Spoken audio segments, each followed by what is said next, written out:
ഗുരുതരമായ ക്രമക്കേടുകൾ ഹൈക്കോടതി കണ്ടെത്തിയ സാഹചര്യത്തിൽ അതിൻ്റെ ഉത്തരവാദിത്വം ഏറ്റെടുത്തുകൊണ്ട് ബഹുമാനപ്പെട്ട ദേവസ്വം മന്ത്രി രാജിവെക്കണമെന്നും SITയുടെ മീതെ മുഖ്യമന്ത്രിയുടെ ഓഫീസിന്മേലുള്ള സമ്മർദ്ദം അവസാനിപ്പിക്കണം എന്നാവശ്യപ്പെട്ടുകൊണ്ട് ഞങ്ങൾ സമരത്തിലാണ്.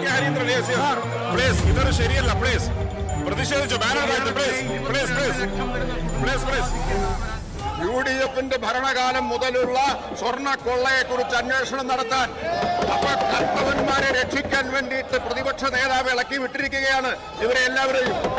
സർ, സോണിയാഗാന്ധി അറസ്റ്റ് ചെയ്ത് ചോദ്യം ചെയ്യണം. സോണിയാഗാന്ധിയുടെ വീട് റെയ്ഡ് ചെയ്യണം. സോണിയാഗാന്ധി കളങ്കിതനായിട്ടുള്ള ഒരാളെ വീട്ടിലേക്ക് വിളിച്ച് കയറ്റുമെന്ന് ഞാൻ കരുതുന്നില്ല എന്നാണ് ഞാൻ പറഞ്ഞത്. പോറ്റിയുമായിട്ട് നിൽക്കുന്ന ചിത്രം പങ്കുവെക്കുമ്പോൾ സ്വാഭാവികമായും അതിനുള്ള എതിർ ചിത്രങ്ങളും വരാൻ സാധ്യതയുണ്ട്. നമസ്കാരം. ശബരിമല സ്വർണ്ണക്കൊള്ളയിൽ സഭയിൽ പരസ്പരം പോരടിച്ചെങ്കിലും അന്വേഷണത്തിൽ ഇനി പുറത്തു വരാനിരിക്കുന്ന പേരുകൾ ഏതൊക്കെ എന്നതിലാണ് ആകാംക്ഷ. പ്രതിപക്ഷത്തെ ആക്രമിക്കാൻ ഭരണപക്ഷം സോണിയാഗാന്ധിയെ ആയുധമാക്കിയപ്പോൾ അതേ സോണിയാഗാന്ധിയുടെ പേരു പറഞ്ഞാണ് മുൻ ദേവസ്വം മന്ത്രി കടകംപള്ളി സുരേന്ദ്രൻ സ്വരക്ഷയ്ക്ക് വഴിതെരഞ്ഞത്. കടകംപള്ളിയെ കേന്ദ്രീകരിച്ച് നടക്കുന്ന പ്രത്യേക അന്വേഷണ സംഘത്തിന്റെ അന്വേഷണവും പ്രതികളുടെ സ്വത്ത് മരവിപ്പിച്ച് ED നടത്തുന്ന നീക്കവും N വാസുവിന്റെ ജാമ്യം തള്ളി സുപ്രീം കോടതി നടത്തിയ പരാമർശവും ഒക്കെ തട്ടിപ്പിന്റെ യഥാർത്ഥ ഉത്തരവാദികളിലേക്ക് അന്വേഷണത്തെ എത്തിക്കുമോ? സ്വർണം കട്ടവർ ആരപ്പ എന്ന ചോദ്യത്തിന് യഥാർത്ഥത്തിൽ മറുപടി കിട്ടാൻ നമ്മൾ ഇനി എത്ര കാക്കണം? എൻകൗണ്ടർ പരിശോധിക്കുന്നു. പ്രേക്ഷകർക്ക് സ്വാഗതം.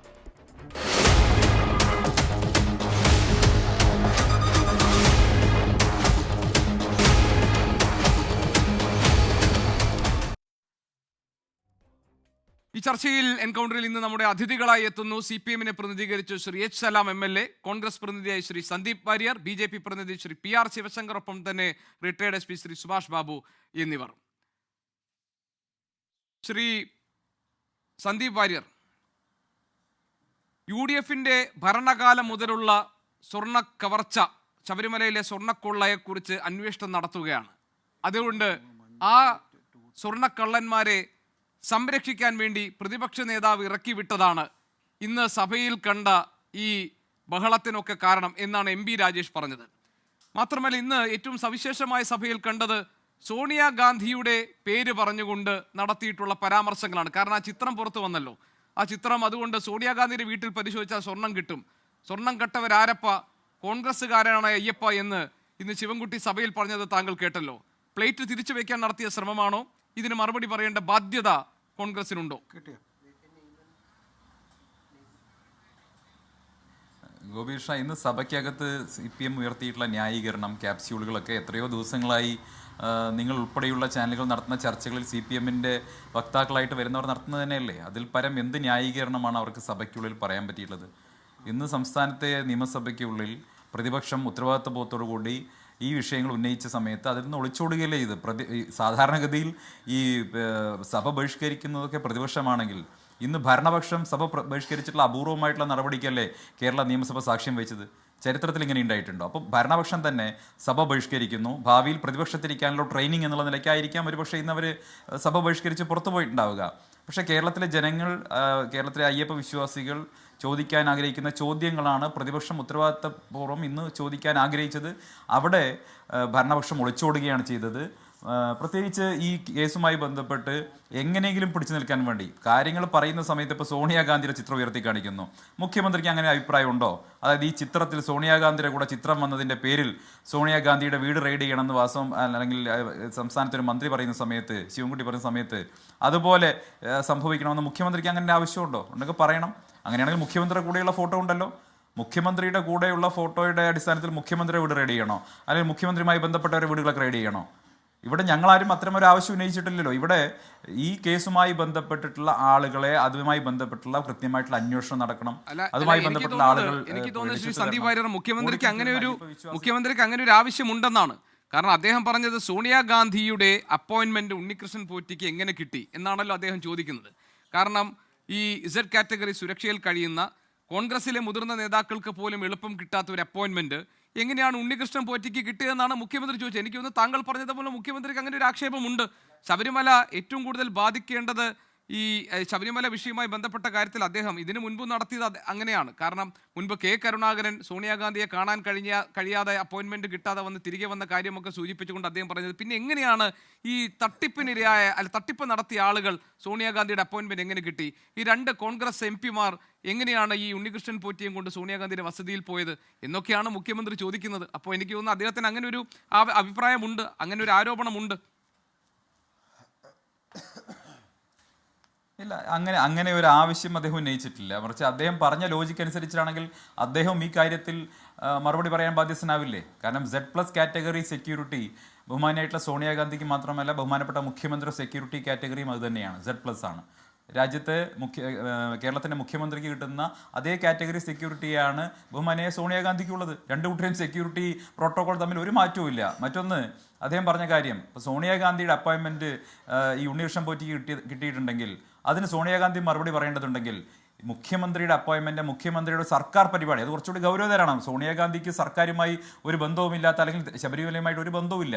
പക്ഷേ മുഖ്യമന്ത്രി, ഈ സംസ്ഥാനത്തിൻ്റെ മുഖ്യമന്ത്രി ഒരു ഔദ്യോഗിക ചടങ്ങിൽ എങ്ങനെയാണ് ഈ പറയുന്ന ശബരിമലയിലെ സ്വർണ്ണക്കള്ളൻ്റെ കയ്യിൽ നിന്ന് ഒരു ഔദ്യോഗിക പരിപാടിയിൽ നിന്ന് ഈ വാഹനം ഏറ്റുവാങ്ങുന്നത്? സ്വാഭാവികമായിട്ടും സംസ്ഥാനത്തെ ഇൻ്റലിജൻസ്, സ്പെഷ്യൽ ബ്രാഞ്ച് ഒക്കെ മുഖ്യമന്ത്രിക്ക് ഇത് കൈമാറുന്നയാളുടെ ഒരു ചരിത്രം പരിശോധിക്കുമല്ലോ, അല്ലെങ്കിൽ അദ്ദേഹത്തിൻ്റെ പ്രവർത്തനങ്ങൾ പരിശോധിക്കുമല്ലോ. അപ്പോൾ സ്വാഭാവികമായിട്ടും ആ ആക്ഷേപം മുഖ്യമന്ത്രി ഉന്നയിക്കുകയാണെങ്കിൽ അത് കൂടുതൽ ഗൗരവതരമായി ചേരുന്നത് മുഖ്യമന്ത്രിക്കായിരിക്കും. കാരണം മുഖ്യമന്ത്രി അതേ കാറ്റഗറി സെക്യൂരിറ്റിപ്പെട്ടയാളാണ്. മുഖ്യമന്ത്രിയുടെ അടുത്തേക്ക് സംസ്ഥാനത്തെ CPM-ന്റെ മന്ത്രിമാർക്ക് പോലും മുഖ്യമന്ത്രി ഓഫീസിലേക്ക് എൻട്രി ഇല്ല, അവർക്ക് പോലും അപ്പോയിന്റ്മെന്റ് കിട്ടാൻ ബുദ്ധിമുട്ടാണ്. നേരത്തെ പറഞ്ഞൊരു കാര്യം ഞാനൊന്ന് താങ്കളുടെ ശ്രദ്ധയിൽപ്പെടുത്തട്ടെ. താങ്കൾ ഈ കാര്യം പറഞ്ഞതുകൊണ്ടാണ് അദ്ദേഹം പറഞ്ഞത് സന്ദീപ്, അദ്ദേഹം പറഞ്ഞത് രാജ്യത്തെ തന്ത്രപ്രധാന സുരക്ഷയുള്ള ഏതാനും ചിലരിൽ ഒരാളാണ് സോണിയാഗാന്ധി. അവരുടെ അപ്പോയിന്റ്മെന്റ് ലഭിക്കാനുള്ള കാലതാമസത്തെപ്പറ്റി ഒരുപാട് കോൺഗ്രസ് നേതാക്കൾ തന്നെ പരാതി പറഞ്ഞിട്ടുണ്ട്. ഇന്നും കേരളത്തിൽ ലീഡർ എന്ന വിശേഷണ പദത്തോടെ സാധാരണ കോൺഗ്രസ്സുകാർ വിളിക്കുന്ന കെ കരുണാകരൻ പറഞ്ഞത് ഓർമ്മയില്ലേ എന്ന് ചോദിച്ചുകൊണ്ട് അദ്ദേഹം പറയുന്നതു, അതേപോലെ അസം മുഖ്യമന്ത്രി പഴയ കോൺഗ്രസ് നേതാവായ ഹിമന്ത ബിശ്വ ശർമ്മ ഗാന്ധി കുടുംബത്തിൻ്റെ അപ്പോയിന്റ്മെന്റ് ശ്രമിച്ച് മടുത്തപ്പോൾ BJP ചേർന്നു. ഇതൊക്കെ പറഞ്ഞിട്ട് അദ്ദേഹം പറയുന്നത് ഈ രാജ്യത്തെ മുൻനിര കോൺഗ്രസ് നേതാക്കൾക്ക് പോലും എളുപ്പത്തിൽ ലഭിക്കാത്ത സോണിയാഗാന്ധിയുമായുള്ള അപ്പോയിന്റ്മെന്റ് ഈ സ്വർണ്ണക്കേസ് പ്രതികൾക്ക് എങ്ങനെ ലഭിച്ചു എന്നാണ് അദ്ദേഹം ചോദിക്കുന്നത്. അതായത് സോണിയാഗാന്ധിയുടെ വസതിയിൽ ഇവരെയും പിടിച്ചുകൊണ്ട് പോകാൻ മാത്രം അടൂർ പ്രകാശനും ആന്റണിക്കും എന്ത് തരം ബന്ധമാണ് ഈ പോറ്റിയുമായും ഗോവർദ്ധനുമായും ഉള്ളത് എന്നാണല്ലോ അദ്ദേഹം ചോദിക്കുന്നത്. അല്ല, മുഖ്യമന്ത്രിക്ക് ചോദിക്കാം. പക്ഷേ മുഖ്യമന്ത്രി അപ്പം പറയേണ്ട മറുപടി എന്ന് പറയുന്നത് ഞാൻ നേരത്തെ പറഞ്ഞു. ശ്രീമതി സോണിയാഗാന്ധിക്കും മുഖ്യമന്ത്രിക്കും ഒരേ കാറ്റഗറി സെക്യൂരിറ്റിയാണ്, ഒരു മാറ്റവും ഇല്ല, പ്രോട്ടോക്കോളിൽ ഒരു മാറ്റവും ഇല്ല, രണ്ടുപേരും Z+ ആണ്. അപ്പം മുഖ്യമന്ത്രിക്ക് ഇതേ മാനദണ്ഡങ്ങൾ ബാധകമല്ലേ? എങ്ങനെ അദ്ദേഹത്തിൻ്റെ അപ്പോയിൻമെൻറ്റ് കിട്ടി, എങ്ങനെ സർക്കാർ പരിപാടിയിൽ ഉണ്ണികൃഷ്ണൻ പോറ്റി വന്നു, അത് കൂടുതൽ ഗൗരവമാണ്. സോണിയാഗാന്ധി ശബരിമലയായിട്ടൊരു ബന്ധമില്ലെന്ന് ആലോചിക്കണം. അതേസമയത്ത് മുഖ്യമന്ത്രി ശബരിമലയുമായിട്ട് ബന്ധമുണ്ട്. അദ്ദേഹത്തിൻ്റെ സർക്കാരിന് കീഴിലാണ് ശബരിമല ക്ഷേത്രമുള്ളത്, ദേവസ്വത്തിന് കീഴിലാണ് ശബരിമല ക്ഷേത്രമുള്ളത്. അദ്ദേഹത്തിൻ്റെ മന്ത്രിമാരും അദ്ദേഹത്തിൻ്റെ പാർട്ടിക്കാരുമാണ് ആരോപണ വിധേയരായിട്ട് ഇപ്പോൾ ജയിലിലുള്ളത്. അപ്പോൾ മുഖ്യമന്ത്രിക്കാണ് ഇക്കാര്യത്തിൽ കൂടുതൽ ബാധ്യതകൾ. ഒന്ന്, പിന്നെ അങ്ങ് ചോദിച്ച ചോദ്യം, സോണിയാഗാന്ധിയെ കാണാൻ വേണ്ടി അല്ലെങ്കിൽ നെഹ്റു കുടുംബത്തിലെ മറ്റാളുകളെ കാണാൻ വേണ്ടി ചില ആളുകൾക്ക് അപ്പോയിൻമെൻറ്റ് കിട്ടിയിട്ടില്ലെങ്കിൽ അതാത് കാലത്തെ രാഷ്ട്രീയ സാഹചര്യങ്ങളുടെ ഫലമായിട്ടാണ്. ഇവിടെ BJP-യുടെ മുഖ്യമന്ത്രിയായിട്ടുള്ള ഹിമന്ത ബിശ്വ ശർമ്മ പറയുന്നതാണോ കേരളത്തിൻ്റെ മുഖ്യമന്ത്രി ആയുധമാക്കേണ്ടത് നെഹ്റു കുടുംബത്തിനെതിരെ? അങ്ങനെയുണ്ടോ? CPM-ന്റെ നേതാക്കന്മാർക്ക് ശ്രീമതി സോണിയാഗാന്ധിയുടെ അപ്പോയിൻമെൻറ്റ് കിട്ടാൻ എന്തെങ്കിലും തടസ്സം ഇതുവരെ ഉണ്ടായിട്ടുണ്ടോ? CPM-ന്റെ സമ്മന്നതരായ നേതാക്കൾ ചോദിക്കുമ്പോൾ ഏതെങ്കിലും ഘട്ടത്തിൽ സോണിയാഗാന്ധിയോ രാഹുൽ ഗാന്ധിയോ അപ്പോയിൻമെൻറ്റ് കൊടുക്കാതിരുന്നിട്ടുണ്ടോ? അപ്പോൾ പൊളിറ്റിക്കൽ റീസൺസ് ഉണ്ടാവാം. പല സാഹചര്യത്തിൽ, പല കാലഘട്ടത്തിൽ പൊളിറ്റിക്കൽ കമ്പൽഷൻസ് ഉണ്ടായിരിക്കാം. ചില ആളുകളെ കാണുന്ന ഘട്ടത്തിൽ ചില സമയത്ത് കാണുന്നത് രാഷ്ട്രീയമായി യോജിച്ചതല്ല എന്ന തിരിച്ചറിവിന്റെ അടിസ്ഥാനത്തിൽ കോൺഗ്രസ് പാർട്ടി എടുത്ത തീരുമാനത്തിന്റെ അടിസ്ഥാനത്തിൽ സോണിയാഗാന്ധി ചിലപ്പോൾ അപ്പോയിന്റ്മെന്റ് കൊടുത്തിട്ടുണ്ടാവില്ല.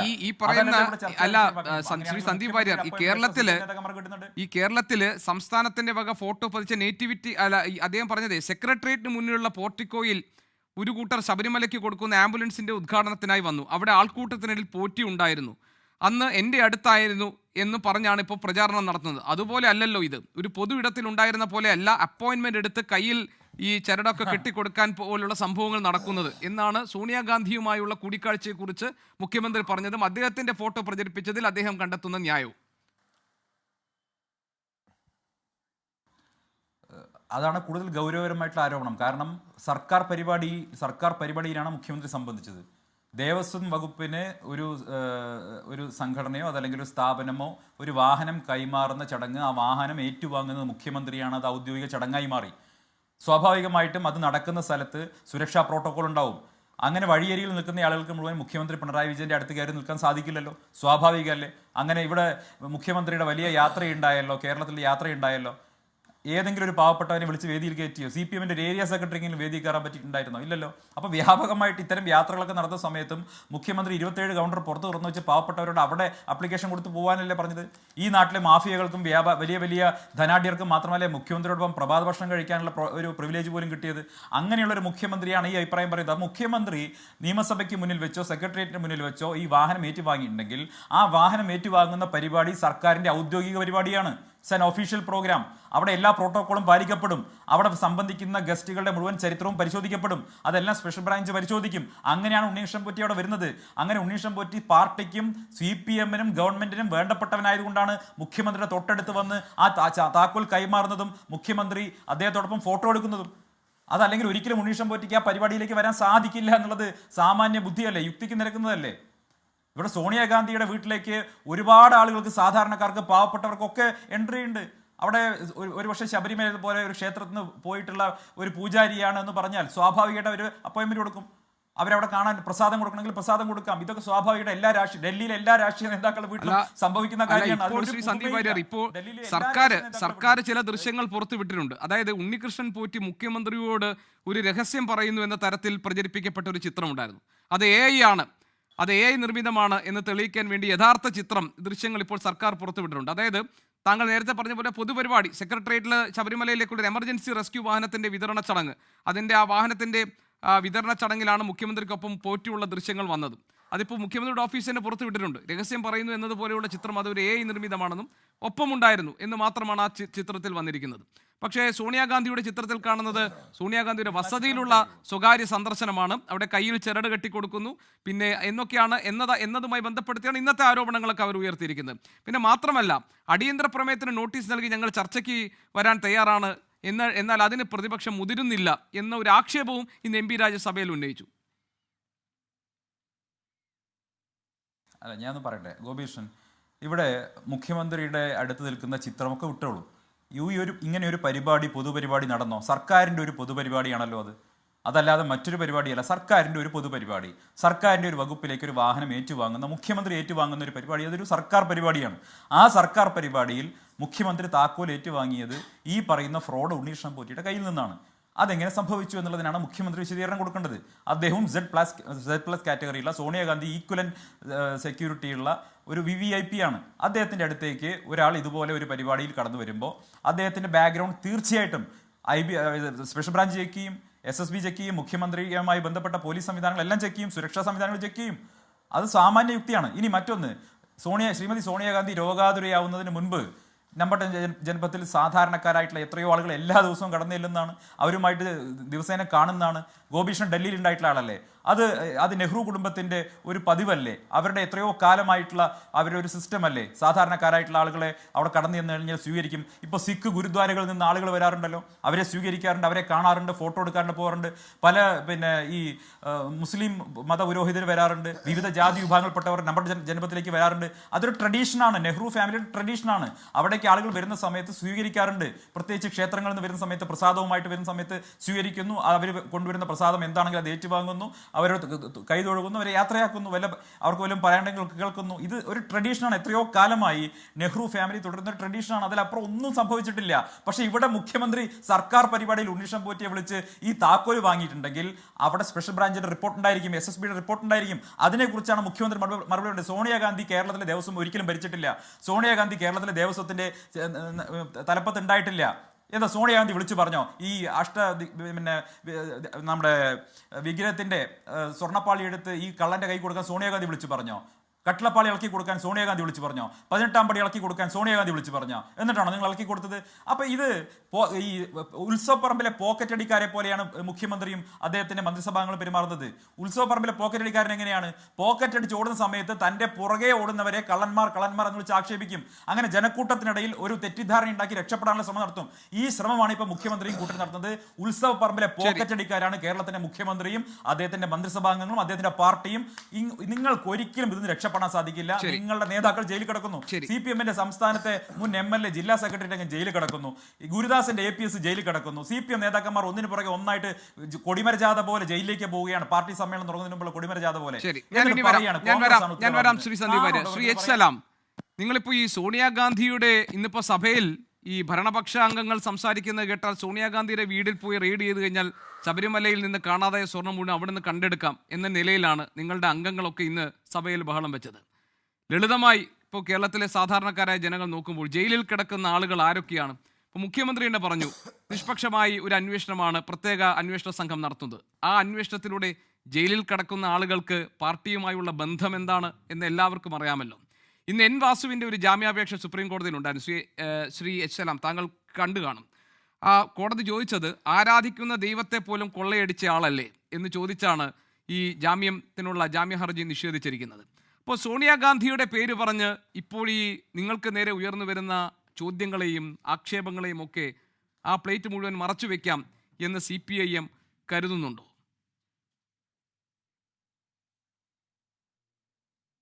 ശ്രീ സന്ദീപ് വാര്യരും കോൺഗ്രസിൻ്റെ നേതാക്കന്മാരും പറഞ്ഞുകൊണ്ടിരിക്കും സോണിയാഗാന്ധിയുടെ പേര് പറഞ്ഞുകൂടാ എന്നാണ്. എന്തേ സോണിയാഗാന്ധിയുടെ പേര് പറഞ്ഞുകൂടാ എന്ന് പറയേണ്ട കാര്യം? ഇന്ന് സഭയിലുണ്ടായൊരു കാര്യം, സ്വർണ്ണക്കൊള്ളയുമായി ബന്ധപ്പെട്ട വിഷയം ഒരു പ്രൊപ്പഗൻഡയ്ക്ക് വേണ്ടിയിട്ട് ഇലക്ഷൻ്റെ ഭാഗമായൊരു ക്യാമ്പയിനിങ് മെറ്റീരിയൽ ഉണ്ടാക്കാൻ വേണ്ടിയിട്ട് ആലോചിച്ച് ഒരു നീക്കം നടത്തി എന്നുള്ളതല്ലാതെ നമ്മുടെ ജനാധിപത്യപരമായ ഏറ്റവും സുപ്രധാനമായ വേദിയായ കേരള നിയമസഭയിൽ ഈ ഗൗരവമായ ഈ വിഷയത്തെ ചർച്ചയ്ക്ക് വിധേയപ്പെടുത്താൻ UDF തയ്യാറാവാതെ ഒളിച്ചോടുകയാണ് ഉണ്ടായത്. സഭ ആരംഭിക്കുന്ന സമയത്ത് തന്നെ ഇന്ന് ചോദ്യോത്തരം ഉണ്ടായിരുന്നില്ല. അതുകൊണ്ട് ചോദ്യോത്തരമില്ലാതെ മറ്റ് നടപടികളിലേക്കാണ് സ്വാഭാവികമായിട്ട് കടന്നത്. തൊഴിലുറപ്പുമായി ബന്ധപ്പെട്ടുള്ള ശ്രദ്ധ ക്ഷണിക്കൽ പ്രമേയമാണ് ആദ്യം എടുത്തത്. എടുത്ത മാത്രയിൽ UDF-കാർ ചെയ്ത കാര്യം ബാനർ, പ്ലക്കാർഡ് എല്ലാം കൂടി പിടിച്ചിട്ട് നേരെ വന്ന് ബഹളം ഉണ്ടാക്കി മുദ്രാവാക്യം വിളിക്കുകയാണ് ചെയ്തത്. നമ്മുടെ സഭയിൽ സഭാ ചട്ടമനുസരിച്ച് ഇത്തരം കാര്യങ്ങൾ ചർച്ച നടത്താനുള്ള ഏറ്റവും പ്രധാനപ്പെട്ട ജനാധിപത്യ വേദിയാണ്. അതെന്തുകൊണ്ട് UDF ഉപയോഗപ്പെടുത്തിയില്ല എന്നുള്ളതിന് UDF-ന് പ്രതിനിധി നിങ്ങൾ മറുപടി പറയണം. റൂൾ 50 അനുസരിച്ച് അടിയന്തര പ്രമേയം അവതരിപ്പിച്ചുകൊണ്ട് ഏത് വിഷയവും ചർച്ചയ്ക്കെടുക്കാം. ഈ സർക്കാർ സൃഷ്ടിച്ച റെക്കോർഡെന്ന് പറയുന്നത് 1957 മുതൽ 2020 ഈ നിമിഷം 26 വരെയുള്ള കാലത്ത് 53 അടിയന്തര പ്രമേയങ്ങൾ ആണ് കേരള നിയമസഭ ചർച്ചയ്ക്കെടുത്തത്. ആ 53 എണ്ണത്തിൽ 17 അടിയന്തര പ്രമേയങ്ങൾ ചർച്ചയ്ക്കെടുത്ത ഗവൺമെൻറ് രണ്ടാം പിണറായി വിജയൻ്റെ ഗവൺമെൻറ്റാണ്. കഴിഞ്ഞ 10 വർഷക്കാലം ടോട്ടലായി ചർച്ചയ്ക്കെടുത്ത് 23 എണ്ണമാണ്. എന്ന് പറഞ്ഞാൽ 53-ൽ 23 എണ്ണം ഈ 10 വർഷക്കാലം ഇടതുപക്ഷ ഗവൺമെൻറ് ചർച്ചയ്ക്കെടുത്തു എന്നുള്ളത് അടിയന്തര പ്രമേയം. അത് കാണിക്കുന്നത് എന്താണ്? ഏത് പ്രശ്നം ഒരു സർക്കാരിന് മുമ്പാകെ വന്നാലും നിയമസഭ മുമ്പാകെ കൊണ്ടുവന്നാലും പ്രതിപക്ഷമാണല്ലോ കൊണ്ടുവരിക. പ്രതിപക്ഷം കൊണ്ടുവരുമ്പോൾ സ്വാഭാവികമായിട്ടും പ്രതിപക്ഷം പ്രതീക്ഷിക്കുന്നത് ഭരണപക്ഷത്തെ പ്രതികൂട്ടിലാക്കാൻ കഴിയുമെന്നല്ലേ. അങ്ങനെ ഒരു വിഷയമാണ് തിരഞ്ഞെടുത്ത് കൊണ്ടുവരിക. അങ്ങനെ കൊണ്ടുവരുന്ന കാര്യം ഞങ്ങൾ സന്നദ്ധമാണ് ചർച്ച ചെയ്യാൻ എന്ന നിലപാട് കേരളത്തിലെ ഇടതുപക്ഷ മുന്നണി ഗവൺമെൻറ് സ്വീകരിച്ചു. 17 ഈ ഗവൺമെൻറ് തന്നെ ചർച്ച ചെയ്തു. എന്തേ? സ്വർണ്ണ കൊള്ളയുമായി ബന്ധപ്പെട്ട ഇന്നിപ്പോൾ ഇവർ ഉയർത്തപ്പെടുന്ന പ്രശ്നം എന്തുകൊണ്ട് ഇന്നത്തെ നിയമസഭാ സമ്മേളന വേദിയിൽ എന്തുകൊണ്ട് കേരളത്തിലെ പ്രതിപക്ഷം ശ്രീ സന്ദീപ് വാര്യരുടെ പാർട്ടി എന്തുകൊണ്ടാണ് ഈ കാര്യം ഇന്ന് പ്രതിപക്ഷ നേതാവിനോട് ചോദിച്ചപ്പോൾ അദ്ദേഹം പറഞ്ഞ മറുപടി ഒരുപക്ഷെ താങ്കൾ ശ്രദ്ധിച്ചു കാണില്ല. അദ്ദേഹം പറഞ്ഞത് ഇനി ചർച്ചയൊന്നുമില്ല, ഈ ദേവസ്വം മന്ത്രി രാജിവെക്കുന്നതിനപ്പുറത്ത് ഒരു ആവശ്യവും ഞങ്ങൾക്ക് പറയാനില്ല. കാരണം ഒന്നൊന്നായി പിടിയിലായി അറസ്റ്റിൽ കഴിയുന്നവരൊക്കെ CPM-മായി ബന്ധമുള്ളവരാണ്. ഇനി അന്വേഷണം പോകുന്നത് മുൻ ദേവസ്വം മന്ത്രി കടകംപള്ളി സുരേന്ദ്രനിലേക്കാണ്. അപ്പോൾ കടകംപള്ളി സുരേന്ദ്രനും പ്രശാന്തിലേക്കും ഒക്കെ അന്വേഷണം നീങ്ങുമ്പോൾ ഇനി കൂടുതൽ ചർച്ചയുടെ ഒന്നും ആവശ്യമില്ല, ചർച്ചയൊക്കെ ഞങ്ങൾ നടത്തി കഴിഞ്ഞാണ്, ഇനി ദേവസ്വം മന്ത്രി രാജിവെച്ചാൽ മതി എന്നാണ് പ്രതിപക്ഷത്തിന്റെ നിലപാട്. അതോ അത് അന്വേഷണം എങ്ങോട്ടാണ് പോകുന്നത് എന്ന് സതീശനാണോ തീരുമാനിക്കുന്നത്? സതീശനല്ലോ തീരുമാനിക്കേണ്ടത്. ഞാൻ പറയുന്നത് ഇനി ചർച്ചയൊന്നുമില്ല എന്ന് പറഞ്ഞാൽ പിന്നെ എന്തിന് കോപ്രായി കാട്ടി? അതിനുത്തരം പറയൂ. അങ്ങനെയാണെങ്കിൽ എന്തിനാണ് ഈ സഭാ സമ്മേളനത്തെ അലങ്കോലപ്പെടുത്തി കോപ്രായി കാണിച്ചത്? അതാ ഞാൻ ആദ്യം പറഞ്ഞത്. ഒരു തെരഞ്ഞെടുപ്പിന് വേണ്ടിയുള്ള ഒരു ഒരുക്കമുണ്ടാക്കാൻ വേണ്ടിയുള്ള കാര്യമാണ് ഞാൻ പറയുന്നത്. നിയമസഭ പോലെയുള്ള പ്രധാനപ്പെട്ട സുപ്രധാനമായ വേദികളെ വളരെ ഡെമോക്രാറ്റിക്കായ ചർച്ചയിലേക്ക് ഉപയോഗപ്പെടുത്താൻ വേണ്ട നിലപാടിൽ ഉണ്ടാവേണ്ടത്. അത് കൊണ്ടുവരുന്നിരുന്നെങ്കിൽ കാണാമായിരുന്നല്ലോ. അല്ല UDF നമുക്ക് നിലപാട് അല്ല, പറയട്ടെ. സലാം, ഗവൺമെന്റ് ഞാനൊന്ന് നിലപാട് പറയാം. താങ്കളുടെ അനുവാദത്തോടുകൂടി ഒന്ന് അല്ല, ഞാൻ ഇടപെട്ട ഒരു പറഞ്ഞോട്ടെ. കാര്യം ചോദിച്ചോട്ടെ. ഞാനൊന്ന് അതായത് പറഞ്ഞോട്ടെ. അല്ല ഞാനൊന്ന് പറഞ്ഞോട്ടെ. ഞാൻ ഒരു കാര്യം കൂടി, അതായത് സോണിയാഗാന്ധിയുടെ ഞാനൊന്ന് കാര്യം താങ്കൾ പറഞ്ഞോട്ടെ. പറഞ്ഞതുകൊണ്ടാണ്. പറഞ്ഞോട്ടെ. സോണിയാഗാന്ധിയുടെ കാര്യം കൂടി പറഞ്ഞതുകൊണ്ടാണ്. അതായത് കടകംപള്ളി സുരേന്ദ്രന് ഇന്ന് നിയമസഭയിൽ ഭരണപക്ഷാംഗങ്ങൾ സ്വീകരിച്ചൊരു നിലപാടില്ല. അദ്ദേഹം പറഞ്ഞത് സോണിയാഗാന്ധിയെ പോലൊരാൾ ഇങ്ങനെയുള്ള ആളുകളെ, അതായത് അവർ ക്ലിയർ അല്ലാത്ത ആളുകളാണെങ്കിൽ അവരെ സ്വീകരിക്കുമോ എന്നാണ്. അപ്പോൾ സോണിയാഗാന്ധിയാണ് ഇതിനകത്ത് വലിയ തെറ്റ് ചെയ്തതെന്ന് ഭരണപക്ഷാംഗങ്ങൾ അവിടെ വാദിക്കുമ്പോഴാണ് കടകംപള്ളി സുരേന്ദ്രൻ മറിച്ചൊരു നിലപാട് സ്വീകരിച്ചിരിക്കുന്നത്. ഇനി സോണിയാഗാന്ധിയുടെ ചിത്രമാണ് നിങ്ങൾ അലോസരപ്പെടുത്തുന്നതെങ്കിൽ ഇവിടെ സന്ദീപ് വാര്യർ പറഞ്ഞതുപോലെ മുഖ്യമന്ത്രിക്കൊപ്പം ഔദ്യോഗിക ചടങ്ങിൽ പങ്കെടുക്കുന്ന ഉണ്ണികൃഷ്ണൻ പോറ്റിയുണ്ട്. ഉണ്ണികൃഷ്ണൻ പോറ്റിയുടെ അച്ഛന് ഈ ഉപഹാരങ്ങൾ നൽകുന്ന ഫോട്ടോയുണ്ട്. ആരാണ് നിൽക്കുന്നത്? അല്ല, ഒരു സെക്കൻഡ്. അതിൽ പത്തനംതിട്ടയിലെ CPM ജില്ലാ സെക്രട്ടറി ആയ കടകംപള്ളി സുരേന്ദ്രനൊപ്പം പത്തനംതിട്ട ജില്ലാ സെക്രട്ടറി ആയ രാജു എബ്രഹാം ഔചിത്യമില്ലായ്മ ചൂണ്ടിക്കാണിക്കാൻ വേണ്ടിയിട്ടാണ്. അല്ല, ശ്രീ സലാമിനോട് ഒരു കാര്യം പറയാൻ വേണ്ടിയിട്ടാണ്. അതിനകത്ത് ശ്രീ സലാമിനോട് ഒരു കാര്യം പറയാനാണ്. പറയൂ. ഒന്ന് പറഞ്ഞോട്ടെ. പറഞ്ഞോളൂ. ശ്രീ സലാം പറയൂ. സന്ദീപേ, പറഞ്ഞോളൂ. ഹലോ, പറഞ്ഞോളൂ. ശ്രീ സലാം, അങ്ങ് സംസാരിക്കുന്ന സമയത്ത് പറഞ്ഞോളൂ, കേൾക്കാം. അങ്ങ് സംസാരിക്കുന്ന സമയത്ത് ശബ്ദം നിർത്തണേ. അങ്ങ് സംസാരിക്കുന്ന സമയത്ത് സതീശനാണോ അത് തീരുമാനിക്കേണ്ടത് എന്ന് ചോദിച്ചിട്ടു. അങ്ങ് നിയമസഭയിലൊരു അംഗമാണ്. ബഹുമാനപ്പെട്ട പ്രതിപക്ഷ നേതാവിനെ കുറിച്ച് ഈ രീതിയിൽ സംസാരിക്കുന്നത് ഒരു നിയമസഭാംഗത്തിന് ചേർന്നതല്ല. ഞാനിവിടെ ബഹുമാനപ്പെട്ട മുഖ്യമന്ത്രി എന്നുള്ളതാണ് പറഞ്ഞത്. ഞാൻ മുഖ്യമന്ത്രി പിണറായി വിജയൻ എന്നാണ് ഞാൻ ഉപയോഗിച്ചത്, അല്ല ഞാൻ വിജയൻ എന്നല്ല പറഞ്ഞിട്ടുള്ളത്. അപ്പോൾ അതുകൊണ്ട് അങ്ങ് ഒരു നിയമസഭാംഗം എന്നുള്ള നിലയ്ക്ക്, ഞാനൊന്നും നിയമസഭാംഗം അല്ല, അങ്ങ് ഒരു നിയമസഭാംഗമാണ്. സഭയ്ക്കകത്തെ പ്രതിപക്ഷ നേതാവിനെ, ബഹുമാനപ്പെട്ട പ്രതിപക്ഷ നേതാവിനെ ആ ഒരു മാന്യത കൊടുത്തുകൊണ്ട് സംസാരിക്കണം എന്ന് അഭ്യർത്ഥിക്കുകയാണ്. അടക്കമുള്ള ആളുകളുണ്ട്. ഈ രീതിയിലാണ് ഒരു നിയമസഭാംഗം പ്രതിപക്ഷ നേതാവിനെ വിശേഷിപ്പിക്കേണ്ടതെന്ന് അവര് തീർച്ചയായിട്ടും തീരുമാനിച്ചു.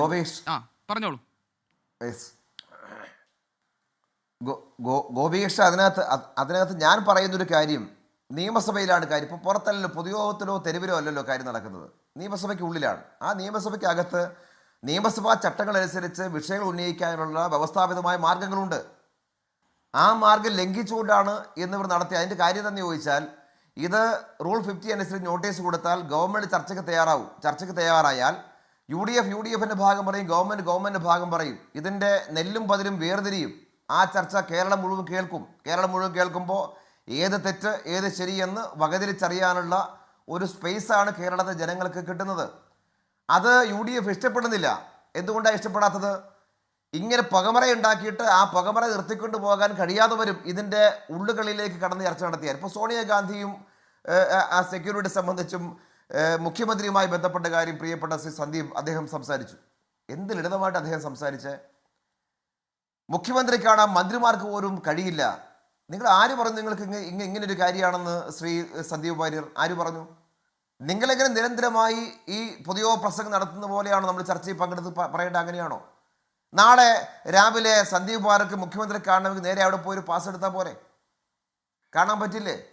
കേരളത്തിലെ സാധാരണ മനുഷ്യന് മുഖ്യമന്ത്രി ഓഫീസിൽ പോയി പാസ് എടുത്താൽ അവിടെ കാണാൻ പറ്റില്ലേ? ആ സമയക്രമം അനുസരിച്ച് പോയാൽ കാണാൻ പറ്റില്ലേ? ഞങ്ങൾക്കാർക്കും ഒരു തടസ്സമില്ല മുഖ്യമന്ത്രിയെ കാണാൻ. അതുപോലെയാണോ ശ്രീമതി സോണിയാഗാന്ധിയെ കാണുന്ന ഒരു കാര്യം? അതുപോലെയാണോ? നിങ്ങൾ ചിന്തിച്ചു നോക്ക്. നമ്മളിതെല്ലാം അറിയുന്ന ആളുകളെ ഇങ്ങനെ വിഡ്ഢികളാക്കാൻ വേണ്ടി പാടുണ്ടോ? ഇത് രണ്ടും സമാനമാണ്, അവിടെ ആർക്കും പോകാമല്ലോ എന്നാണോ? ഇവിടെ ഒരു പ്രശ്നം എന്താണെന്ന് വെച്ചാൽ ചിത്രങ്ങൾ മാത്രമല്ല ഗോപികൃഷ്ണൻ പ്രശ്നം. ഇപ്പോൾ സോണിയാഗാന്ധിയുമായിട്ട് ഉണ്ണികൃഷ്ണൻ പോയിട്ട് ചിത്രത്തിൽ നിന്നു, അല്ലെങ്കിൽ അപ്പുറത്ത് വേറൊരു ചിത്രത്തിൽ വേറെ ആളുമായിട്ട് നിന്നു, ഇതല്ല പ്രശ്നം. ഇപ്പോൾ മുഖ്യമന്ത്രിയുടെ ചിത്രത്തെക്കുറിച്ച് അത് വക്രീകരിച്ച് അവതരിപ്പിച്ചില്ലേ കേരളത്തിൽ? ആരാ അത് പ്രൊഡ്യൂസ് ചെയ്താരാണ്? AI ടൂൾ ഉപയോഗിച്ചിട്ട് മുഖ്യമന്ത്രിയുടെ ഇങ്ങനെ കാതിൽ കിന്നാരം പറയുന്ന പോലെയുള്ള ചിത്രം ഉണ്ടാക്കിയിട്ട് ഈ നാട്ടിൽ പ്രചരിപ്പിച്ചില്ലേ? എന്താ യഥാർത്ഥ ചിത്രം എന്തായിരുന്നു?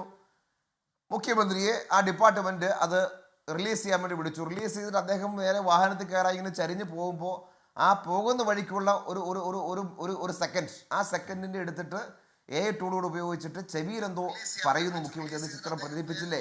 ഈ നാട്ടിൽ പ്രചരിപ്പിച്ചില്ലേ? അത് തെറ്റാണ് എന്ന് നാട്ടുകാർക്ക് ബോധ്യമായത് ഗവൺമെൻറ് തന്നെ ആ വീഡിയോ പുറത്തു വിട്ടപ്പോഴല്ലേ മനസ്സിലായ കാര്യം. അങ്ങനെ ഒരു കാര്യമാണോ?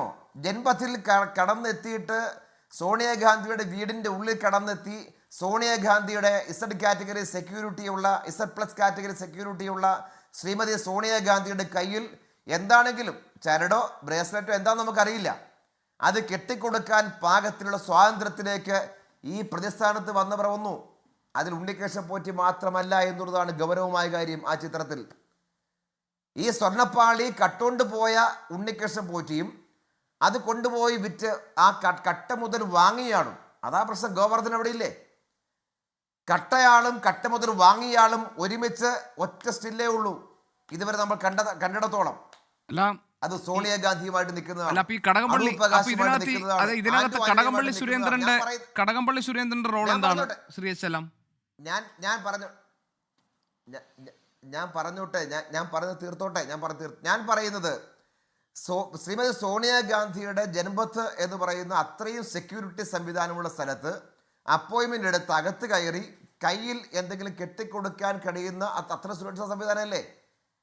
അവിടെ പിന്നെ സമ്മാനം കൊണ്ടുപോയി കൊടുത്തു. അവിടെ സംഭവിച്ച ഞാൻ പറയുന്ന കാര്യം, ഇത് കട്ടയാളും കട്ട മുതൽ വാങ്ങിയാളും ഒരുമിച്ച് ഇവരുടെ സാന്നിധ്യത്തിൽ എങ്ങനെ വന്നു ചേർന്നു എന്നത് ഗൗരവമല്ലേ? ഒരു ചിത്രം എന്താണെന്ന് നമ്മൾ തമ്മിൽ പറഞ്ഞാൽ മാത്രം മതിയോ? ഞാൻ ചോദിക്കുന്നത്, കോൺഗ്രസ് പാർട്ടി അന്വേഷിച്ചോ? അടൂർ പ്രകാശ് ആദ്യം രക്ഷപ്പെടാൻ വേണ്ടി പറഞ്ഞത് അവിടെ വന്ന് എന്നെ വിളിച്ചപ്പോൾ ഞാൻ കൂടെ പോയി എന്നാണ്. അങ്ങനെയാണെങ്കിൽ ഈ കള്ളന്മാർ എങ്ങനെയാണ് സോണിയാഗാന്ധി അപ്പോയിന്റ്മെന്റ് വാങ്ങിയത്? കടകംപള്ളി സുരേന്ദ്രനും രാജു എബ്രഹാമും ഈ ഉണ്ണികൃഷ്ണൻ പോറ്റിയുടെ വീട്ടിൽ പോയത് എന്തിനാ? അത് ഞാൻ പുറകെ പറയാം. ഞാൻ പറയുന്നത് സോണിയാഗാന്ധി അപ്പോയിന്റ്മെന്റ് വാങ്ങിയത് ആര് എന്ന് ഇത്രയും ദിവസങ്ങൾ ചർച്ച നടത്തിയല്ലോ. ഞാൻ ചോദിക്കുന്നത്, കോൺഗ്രസ് പാർട്ടിക്ക് ഉത്തരവാദിത്വമില്ലേ? സോണിയാഗാന്ധിയുടെ അവിടെ ഇവർ അപ്പോയിന്റ്മെന്റ് എടുത്ത ഇന്ന വഴിയാണ്, ഇന്ന ആളുകൾ വഴിയാണ്. സോണിയാഗാന്ധിയുടെ വീട്ടിൽ ഇവർ പോയി. സോണിയാഗാന്ധിയുടെ വീട്ടിൽ ഇവർ പോയി. ഇപ്പൊ നേരത്തെ ശ്രീ സന്ദീപ് വാര്യർ പറഞ്ഞല്ലോ, അങ്ങനെ ഒരു കീഴ്വഴക്കമുണ്ട്. അല്ലെങ്കിൽ പോട്ടെ, അവർ കാണാൻ താങ്കൾ പറഞ്ഞതുപോലെ അപ്പോയിന്റ്മെന്റ് എടുത്ത് പോയി. എന്താണ് നിങ്ങളുടെ ആക്ഷേപം? ഈ സ്വർണ്ണക്കൊള്ളയിൽ സോണിയാഗാന്ധിക്ക് പങ്കുണ്ടെന്നാണോ?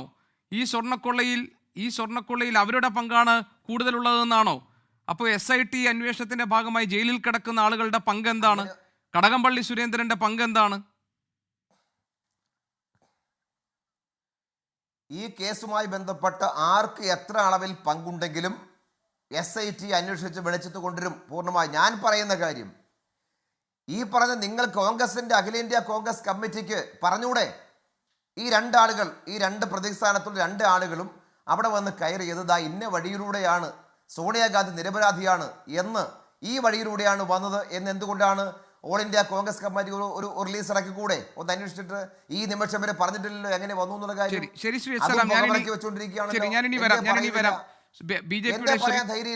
ശ്രീ PR ശിവശങ്കർ നമ്മളോടൊപ്പം ഉണ്ട്. അതോടൊപ്പം തന്നെ retired SP Shri Subhash Babu. Shri PR Sivasankar, ഇവിടെ ഇപ്പോൾ തർക്കം ചിത്രങ്ങളെ ചൊല്ലിയാണ്. ഉണ്ണികൃഷ്ണൻ പോറ്റി പങ്കെടുത്തിട്ടുള്ള സർക്കാർ പരിപാടിയുടെ ഭാഗമായി മുഖ്യമന്ത്രിക്കൊപ്പം നിൽക്കുന്നതും സോണിയാഗാന്ധിക്കൊപ്പം നിൽക്കുന്നതുമായ ചിത്രങ്ങൾ ചേർത്ത് വെച്ച് ഇറക്കിക്കൊണ്ട് ഇവരെല്ലാം പരസ്പരം ബന്ധപ്പെട്ട് കിടക്കുന്നു. ഒരു കാര്യം, ഈ ചിത്രങ്ങൾ വന്നു എന്നുള്ളത് എനിക്ക് മനസ്സിലായി, നമ്മളെല്ലാവരും കേട്ടല്ലോ. കൊടുത്തിയാളും ഒരുമിച്ച് മനസ്സിലായി, താങ്കൾ പറഞ്ഞ എല്ലാവരും കേട്ടല്ലോ. Shri PR Sivasankar, enforcement directorate ഇപ്പോൾ പരിശോധനയ്ക്ക് ഇറങ്ങിയിരിക്കുന്നു. പലരുടെയും സ്വത്തുവകകൾ കണ്ടുകെട്ടാനും അല്ലെങ്കിൽ അത് മരവിപ്പിക്കാനുള്ള തീരുമാനത്തിലേക്ക് കടക്കുന്നു. ED വന്നപ്പോൾ കേരളത്തിലെ ദേവസ്വം മന്ത്രി VN വാസവൻ പറഞ്ഞു, EDയുടെ ഇപ്പോഴത്തെ സാന്നിധ്യം സംശയകരമാണ് എന്നാണ്. നിലവിലെ ഇപ്പോൾ ഉയർന്നിരിക്കുന്ന ആക്ഷേപങ്ങളും ആരോപണങ്ങളും EDയുടെ വരവും ഒക്കെ SITയിലൂടെ സത്യം തെളിയില്ല എന്നതിൻ്റെ കൂടി അടിസ്ഥാനത്തിലാണോ നമ്മൾ മനസ്സിലാക്കേണ്ടത്? SITയിൽ സമ്മർദ്ദമുണ്ടാക്കുന്നു മുഖ്യമന്ത്രി എന്ന പ്രതിപക്ഷത്തിൻ്റെ ആരോപണം BJP മുഖവിലേക്ക് എടുക്കുന്നുണ്ടോ?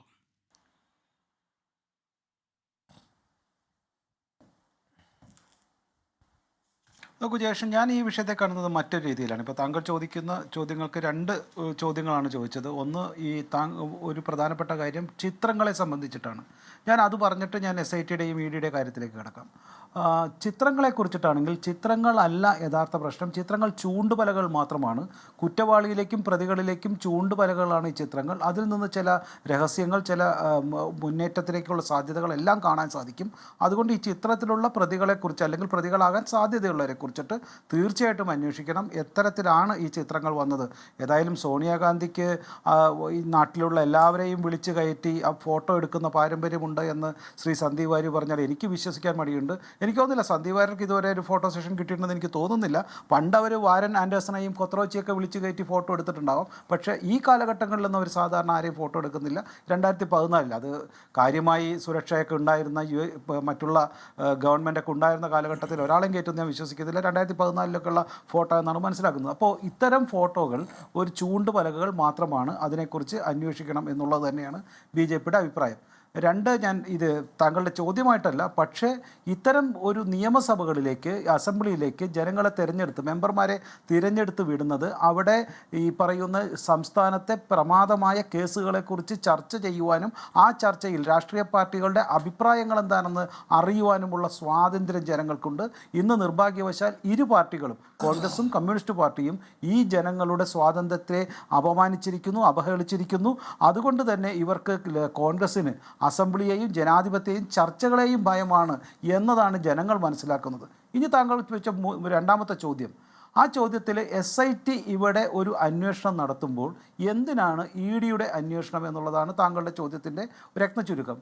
നോക്കൂ ഗോപികൃഷ്ണൻ, നമുക്ക് മനസ്സിലാക്കാൻ സാധിക്കും SIT ഇത്രയും നാളത്തെ അന്വേഷണമായി കുറച്ച് പേരെ അറസ്റ്റ് ചെയ്തിട്ടുണ്ട്. അറസ്റ്റിൻ്റെ അന്വേഷണത്തിൻ്റെ കാര്യങ്ങളെക്കുറിച്ച് പൊതുവെ ആർക്കും എതിരഭിപ്രായമില്ല. ഇതിൽ അറസ്റ്റുകൾ ഇഴയുന്നു അല്ലെങ്കിൽ അന്വേഷണം ഇഴയുന്നു എന്നുള്ള കാര്യത്തിൽ എതിരഭിപ്രായമുണ്ട്. പ്രത്യേകിച്ച് ചിലരെ ചോദ്യം ചെയ്യുമ്പോൾ സംസ്ഥാനത്തെ മുൻ ഇവിടുത്തെ ദേവസ്വം മന്ത്രിയെ ആയ കടകംപള്ളിയെക്കുറിച്ചൊക്കെ ചോദ്യം ചെയ്യുന്ന വാർത്തകൾ മാത്രം വരുന്നില്ല. അത്തരത്തിലുള്ള പല ആരോപണങ്ങളും സംസ്ഥാനത്തെ കമ്മ്യൂണിസ്റ്റ് പാർട്ടി ഇതിൽ ചെറിയ രീതിയിലെങ്കിലും നിയന്ത്രിക്കുന്നു എന്നുള്ള ആരോപണങ്ങളൊക്കെ പലർക്കുമുണ്ട്. എങ്കിലും സംസ്ഥാനത്തെ ഹൈക്കോടതി തന്നെ മുൻപിൽ വെച്ച് നടത്തുന്ന കീഴിൽ വെച്ച് നടത്തുന്ന ഈ അന്വേഷണത്തെക്കുറിച്ച് പൊതുവെ എതിരഭിപ്രായമില്ല. പക്ഷേ ഈ അന്വേഷണത്തിൽ ഇതുവരെയായിട്ടും ഈ സ്വർണത്തിൻ്റെ അല്ലെങ്കിൽ ഈ നഷ്ടപ്പെട്ട സ്വർണം തിരിച്ചെടുക്കുവാനോ ഇത് ആരുടെ അടുത്താണോ എന്നുള്ള കാര്യമായ മുന്നോട്ട് പോയിട്ടില്ല. അതുപോലെ തന്നെ ഈ സ്വർണത്തെക്കുറിച്ചിട്ട് വെറും 35 കിലോ മാത്രമല്ല, ഇതിന് വലിയ ഇതിൻ്റെ ഒരു ആർക്കിയോളജിക്കൽ വാല്യൂ അത് 500 1000 കോടിയൊക്കെ ആകാം എന്നുള്ള ആരോപണമല്ല. അത് ഹൈക്കോടതിക്ക് തന്നെ അത്തരമുള്ള ഒരു വിശ്വാസമുണ്ട്, അവർക്ക് അത്തരത്തിലുള്ള ആക്ഷേപമുണ്ട്. അതുകൊണ്ട് ഈ വലിയൊരു വാല്യൂ ഇതിൻ്റെ പുറകിലുണ്ടെങ്കിൽ അത് ഇത്തരത്തിൽ ഒരു PMLA ആക്ടിൻ്റെ കീഴിലാണ് വരുന്നത്. അത് തീർച്ചയായിട്ടും അത് വെളുപ്പിക്കാൻ ലോണ്ടറിങ് ഒരു നടന്നിട്ടുണ്ടാകാം. അതിനെല്ലാം സാധ്യതയും അതിനുള്ള നിയമപരമായ അവകാശം തീർച്ചയായിട്ടും EDക്കാണ് എന്ന് നമുക്ക് എല്ലാവർക്കും അറിയാം. EDയുടെ കീഴിലാണ് ഇത്തരത്തിലുള്ള മണി ലോണ്ടറിങ് വിഷയത്തെക്കുറിച്ച് PMLA ആക്ടിന് വന്നിട്ടുണ്ടെങ്കിൽ അന്വേഷിക്കേണ്ടത്. അതുകൊണ്ട് തീർച്ചയായും ഇതിൽ മണി ലോണ്ടറിങ് വന്നിട്ടുണ്ട് എന്ന് തന്നെ ഹൈക്കോടതിക്ക് സംശയമുണ്ട്. ഹൈക്കോടതി തന്നെയാണ് ആ ഓർഡറുകളെല്ലാം അല്ലെങ്കിൽ അന്വേഷണ ഉദ്യോഗസ്ഥനെ ഏൽപ്പിച്ചതും ആ പേപ്പേഴ്സൊക്കെ. അതുകൊണ്ട് EDയുടെ അന്വേഷണം തീർച്ചയായും ആവശ്യമാണ്. ഒരു കാര്യം കൂടി ചോദിച്ചിട്ട് താങ്കൾ പറഞ്ഞത് ഈ ചിത്രങ്ങൾ വെച്ച് നടക്കുന്ന പ്രചാരണങ്ങളുടെ കാര്യത്തിൽ അതിനൊന്നും നിസ്സാരമായി കാണാൻ കഴിയില്ല, അതൊക്കെ ഓരോ ചൂണ്ടുപലകകളാണെന്ന് താങ്കൾ പറഞ്ഞു. ഇപ്പോൾ ഈ കേസുമായി ബന്ധപ്പെട്ട പ്രത്യേക അന്വേഷണ സംഘം ഇതുവരെ നടത്തിയ അന്വേഷണത്തിന്റെ ഭാഗമായി ജയിലിൽ കഴിയുന്നവരൊക്കെ തന്നെ അതിൽ ഏറിയ പേരും CPMുമായി ബന്ധമുള്ളവരും അന്നത്തെ ദേവസ്വം ബോർഡിന്റെ ഭാഗമായി നിന്നവർ, അതായത് CPMന്റെ നേതൃത്വത്തിലുള്ള ദേവസ്വം ബോർഡിന്റെ ആ ഭരണകാലത്തെ ദേവസ്വം ബോർഡുമായി ബന്ധപ്പെട്ട് നിൽക്കുന്നവരുമാണ്. ഇപ്പോൾ ഇനി കടകംപള്ളി സുരേന്ദ്രൻ അന്നത്തെ ദേവസ്വം മന്ത്രിയുമായി ബന്ധപ്പെട്ട അന്വേഷണങ്ങൾ കേന്ദ്രീകരിച്ച് അന്വേഷണങ്ങൾ മുന്നോട്ട് പോകുന്നു എന്ന സൂചനകൾ വരുന്നുണ്ട്. കാരണം ഡിസംബർ 28 കടകംപള്ളി നൽകിയ മൊഴിക്ക് വിരുദ്ധമായ ചില കാര്യങ്ങൾ ഉണ്ടെന്നും അത് പരിശോധിക്കപ്പെടേണ്ടതാണെന്നും പോറ്റിയുമായുള്ള ബന്ധം അത് സാമ്പത്തിക ഇടപാടുകളിലേക്ക് മാറിയിട്ടുണ്ട് എന്ന കാര്യമൊക്കെ SITയുടെ പരിശോധനയുടെ അല്ലെങ്കിൽ SITയുടെ റഡാറിലുള്ള കാര്യങ്ങളാണ്. BJP പറയുന്നത് ഇതേ അളവിൽ ഇതേ തോതിൽ തന്നെ സോണിയാഗാന്ധിയുടെ ചിത്രത്തിൻ്റെ വെളിച്ചത്തിൽ അടൂർ പ്രകാശും ഈ ആന്റണിയും ഒക്കെ സാന്നിധ്യമുള്ള സാഹചര്യത്തിൽ അതും ഇതേ ഗൗരവത്തിൽ തന്നെ പരിശോധിക്കപ്പെടേണ്ടതാണ്. 2 പേരിലേക്കും തുല്യമായി സംശയങ്ങൾ നീണ്ടുപോകുന്നു എന്നതാണോ രാഷ്ട്രീയ താല്പര്യത്തോടു കൂടിയുള്ള ഒരു വിലയിരുത്തലായി അത് മാറില്ലേ?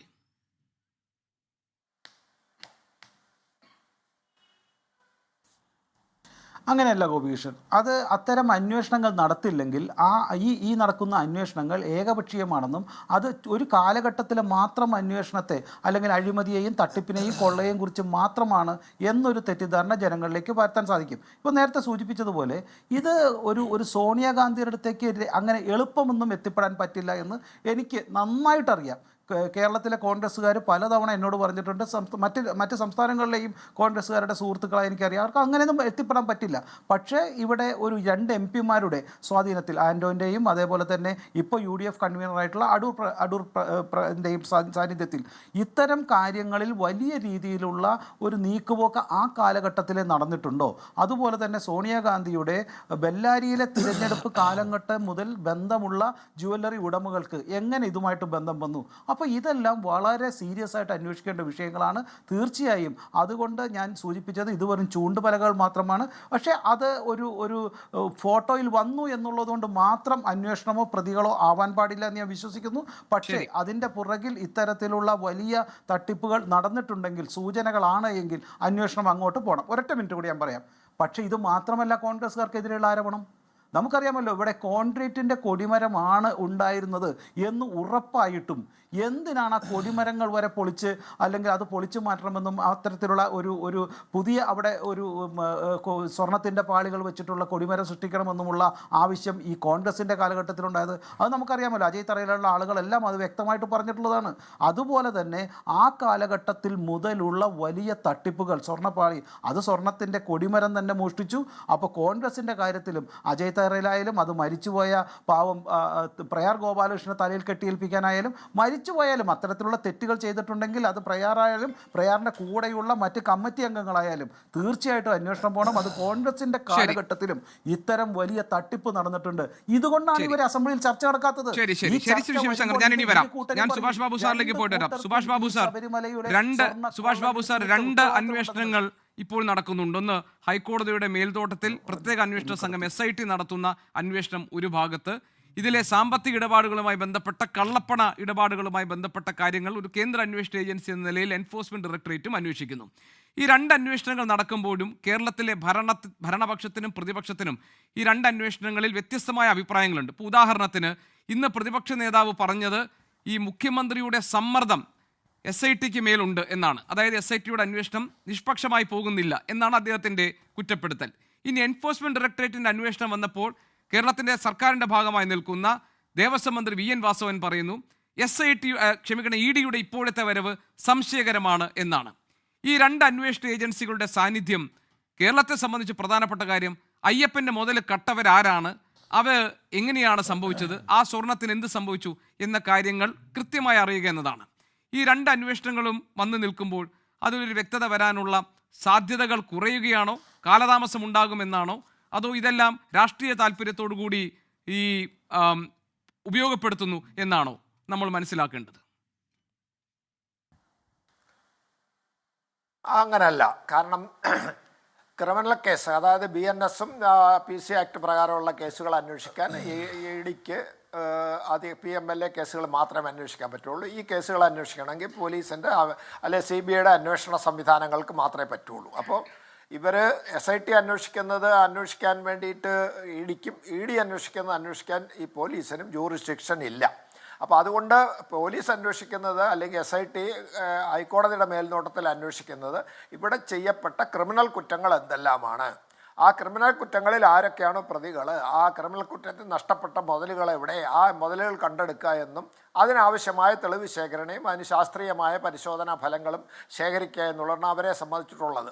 അതേസമയം EDയെ സംബന്ധിച്ചിടത്തോളം PMLA ആക്ട് പ്രകാരം ഇതിൽ നിന്ന് വലിയ സാമ്പത്തിക ലാഭം ഇതിൽപ്പെട്ട പ്രതികളോ മറ്റാളുകളോ എടുത്തിട്ടുണ്ട് എന്നും, ആ എടുത്തിരിക്കുന്ന ഈ സാമ്പത്തിക ലാഭം അക്കൗണ്ടഡ് മണിയല്ല, അത് മണി ലോണ്ടറിങ്ങിൻ്റെ ഭാഗമായിട്ട് നടത്തപ്പെട്ടതാണ് എന്നുള്ള വിവരത്തിൻ്റെ അടിസ്ഥാനത്തിൽ, കാരണം അവർക്ക് IBയുടെ റിപ്പോർട്ടുണ്ടാവും, അതുപോലെ തന്നെ വിദേശത്തേക്ക് പോയിട്ടെങ്കിൽ റോയുടെ റിപ്പോർട്ടുണ്ടാവും, അതേപോലെ തന്നെ അവർക്ക് തന്നെ സ്വന്തമായിട്ട് ഒരു ഇൻ്റലിജൻസ് വിഭാഗം ഈ PMLA കേസിനെ സംബന്ധിച്ച് അന്വേഷണം, രഹസ്യ വിവരം സമ്പാദിക്കാൻ വേണ്ടി അവരുടെ സംവിധാനത്തിൽ EDക്കുണ്ട്.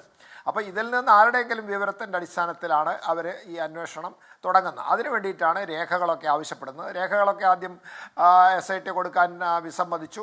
ഇതിൻ്റെ പശ്ചാത്തലത്തിൽ ഹൈക്കോടതിയുടെ അവിടെ സമീപിച്ച് അവിടെ നിന്നാണ് അത് നേടിയെടുത്ത് അതിന് ശേഷം ഇപ്പോൾ അവർ അന്വേഷണം തുടങ്ങിയിട്ടുണ്ട്. രണ്ടും രണ്ട് രീതിയിലാണ് അന്വേഷണം പോകുന്നത്. എനിക്ക് തോന്നുന്നത് ഈ SITയുടെ അന്വേഷണത്തിൽ നിന്ന് ഈ കളവ് മുതൽ അതിൻ്റേതായ രീതിയിൽ ഇപ്പം നിലനിൽക്കുന്നു, അതെടുത്ത് അതിൻ്റേതായ തനിമയിൽ ആ മൂല്യത്തിൻ്റെ അടിസ്ഥാനത്തിൽ വിൽപ്പന നടത്തിയിട്ട് അതിനകത്ത് സമ്പാദിച്ചിട്ടുണ്ട് എന്നാണ് ഏകദേശം നമുക്ക് തോന്നുന്നത്. കാരണം എന്താണെന്ന് പറഞ്ഞാൽ ഇപ്പം VSSCയുടെ പരീക്ഷണത്തിൽ അവർ പരിശോധനാ ഫലം കൊണ്ടുവരുന്നത് അത് ടെക്നിക്കൽ വേർഡ്സാണ് അവർ കൂടുതലായിട്ട് എഴുതുന്നത്. അത് മെറ്റലർജിയുടെ അനാലിസിസ് സംബന്ധിച്ചും അതുപോലെ തന്നെ കെമിക്കൽ അനാലിസിസ് സംബന്ധിച്ചൊക്കെ അധികം അവരുടെ കെമിക്കൽ അബ്രീവിയേഷൻസും മെറ്റലർജിയിലെ ടെസ്റ്റിൻ്റെ അബ്രീവിയേഷൻസൊക്കെ അത് നമുക്ക് സാധാരണ ഇതിലും കോടതിക്ക് ഉൾപ്പെടെ മനസ്സിലാകാത്തതുകൊണ്ട് അന്വേഷണ ഉദ്യോഗസ്ഥന്മാർ സാധാരണ അങ്ങനെ എഴുതുന്ന അവസരത്തിൽ ഇതിൽ ബന്ധപ്പെട്ട എക്സ്പെർട്ടുകളാരാണോ അവരോട് ചോദിച്ചിട്ട് അതിന് വ്യക്തത വന്നിട്ട് നമുക്ക് മനസ്സിലാകുന്ന അല്ലെങ്കിൽ തെളിവിൻ്റെ ശേഖരണത്തിന് എത്രമാത്രം ഇത് ഉതകും എന്ന് ബോധ്യപ്പെടുത്തേണ്ട കാര്യമുണ്ട്. അതുകൊണ്ടാണ് അവരെ ചോദ്യം ചെയ്തിട്ട് കുറച്ചുകൂടെ വ്യക്തതയോട് കൂടിയിട്ട് ഇതിൻ്റെ തെളിവുകൾ ശേഖരിക്കാൻ വേണ്ടിയിട്ട് ഹൈക്കോടതി തന്നെ SITയെ ചുമതലപ്പെടുത്തിയിരിക്കുന്നത്. പക്ഷേ ഇവിടെ അതിനോടൊപ്പം തന്നെ ഈ ED നടത്തുന്നതുകൊണ്ട് എൻ്റെ അഭിപ്രായത്തിൽ അത് നല്ലതായിരിക്കുമെന്ന് തോന്നുന്നു. കാരണം ഇതിനോടൊപ്പം തന്നെ ഈ പ്രതികളുമായിട്ടുള്ള സാമ്പത്തികമായ ഇടപാടുകളും അവർ ഏതെങ്കിലും രീതിയിൽ പണം കൈമാറ്റം ചെയ്തിട്ടുണ്ടോ, അതല്ല മറ്റ് അവരുടെ അക്കൗണ്ടിലേക്ക് അല്ലെ വേറൊരാളുടെ അക്കൗണ്ടിൽ നിന്ന് വന്നതിന് ശേഷം പരസ്പരം മറ്റ് ആളുകളിലേക്കോ മറ്റ് സ്ഥാപനങ്ങളിലേക്കോ ഒക്കെ മാറ്റപ്പെട്ടിട്ടുണ്ടോ, അതിൽ എവിടെയെങ്കിലും സ്ഥലത്ത് ഇത് ഹോർഡ് ചെയ്ത് അതായത് എവിടെയെങ്കിലും പമ്പ് ചെയ്ത് സൂക്ഷിച്ചിട്ടുണ്ടോ എന്നുള്ള വിവരങ്ങൾ അന്വേഷിക്കാൻ SITയേക്കാൾ വളരെ വേഗം സാധിക്കുന്നത് ഈ PMLA കേസ് EDക്കാണ്. കാരണം അവരെ സംബന്ധിച്ചിടത്തോളം അവർക്ക് കൂടുതൽ പവേഴ്സ് ഉണ്ട്, പോലീസിനേക്കാൾ കൂടുതൽ പവേഴ്സ് ഉണ്ട്, അവർക്ക് ക്വാസി ജുഡീഷ്യൽ പവേഴ്സ് ഉണ്ട്. അവർ എടുക്കുന്ന തീരുമാനങ്ങൾ സാധാരണ കോടതിയെ ചോദ്യം ചെയ്യാറില്ല, ചോദ്യം ചെയ്താൽ പോലും കോടതി അത് ശരിവെച്ച് കൊടുക്കാറേ ഉള്ളൂ. അപ്പോൾ അതുകൊണ്ട് അവർ ഇതേമാതിരിയുള്ള ഈ സാമ്പത്തിക തിരിമറികൾ അവരുടെ അക്കൗണ്ടുകൾ സംബന്ധിച്ച് അവരുടെ സ്വത്ത് സമ്പാദനം സംബന്ധിച്ച് ഇവരെ കൂടുതൽ അന്വേഷിക്കുകയാണെങ്കിൽ ഈ സ്വത്ത് എവിടെ നിന്ന് കിട്ടി, അതായത് ഈ പണം എങ്ങനെ ട്രാൻസാക്ട് ചെയ്തു, എവിടെ നിന്ന് വന്നു, അതിൻ്റെ സോഴ്സ് എന്താ എന്ന് ചോദിക്കുന്ന അവസരത്തിൽ അത് ഇതിൻ്റെ സെയിൽ പ്രൊസീഡ്സ് ആണെങ്കിൽ SITയെ സംബന്ധിച്ചോളം SIT ഇപ്പോൾ ഇതിൻ്റെ യഥാർത്ഥ മൂല്യമുള്ള സ്വർണ്ണപ്പാളികൾ എവിടെ പോയി എന്നുള്ളത് കണ്ടുപിടിക്കാൻ സാധിച്ചിട്ടില്ല എന്നാണ് ഹൈക്കോടതി പോലും ഭംഗേന്ദ്രയുടെ പരാമർശിച്ചിട്ടുള്ളത്. ആ സാഹചര്യത്തിൽ ഈ വിവരം EDയെ സംബന്ധിച്ചോ അവരന്വേഷിക്കുമ്പോൾ ഇത് ലഭ്യമാകുകയാണെങ്കിൽ ഇതിൻ്റെ കൈകാര്യ കർത്തൃത്വം ഏത് വഴിയിൽ പോയി, അത് എവിടത്തേക്കാണ് പോയിട്ടുള്ളതെന്നും ആര് മുഖാന്തരമാണ് ഈ ഇടപാടുകൾ വ്യാപാരം നടന്നത് എന്ന് കണ്ടുപിടിക്കാൻ കൂടുതൽ സഹായകരമായിരിക്കും എന്നാണ് എനിക്ക് തോന്നുന്നത്. അപ്പോൾ എന്തായാലും ശരി, ഇവർ പരസ്പരം സംഘടനമില്ല.